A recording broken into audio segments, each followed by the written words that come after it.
Private காலேஜ்லயும் food ஒழுங்கா தரதில்ல. Government ஸ்கூல்ல பள்ளி விழுந்த சாப்பாடை சாப்பிட்டனால 43 குழந்தைங்க ஹாஸ்பிட்டல்ல இருந்திருக்காங்க. கோயம்புத்தூர் கவுண்டம்பாளையத்தில் இருக்க ஒரு கவர்மெண்ட் ஸ்கூலுங்க.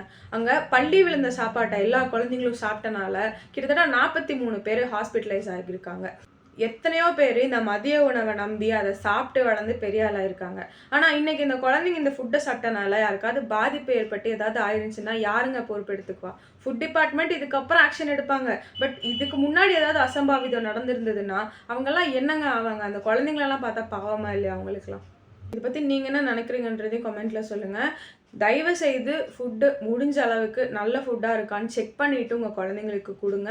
இந்த மாதிரி பண்ணுறவங்க மேலே ஸ்ட்ரிக்ட் ஆக்ஷன் எடுத்து லீகலாக பனிஷ்மெண்ட் கொடுத்தோம் அப்படின்னா இந்த மாதிரி குற்றங்கள் வந்து கண்டிப்பாக குறையும். இந்த மாதிரி பண்ணுறதுக்கான தாட்டு யாருக்குமே வரக்கூடாதுன்னு நான் நினைக்கிறேன். தேங்க்ஸ் ஃபார் வாட்சிங் திஸ் வீடியோ.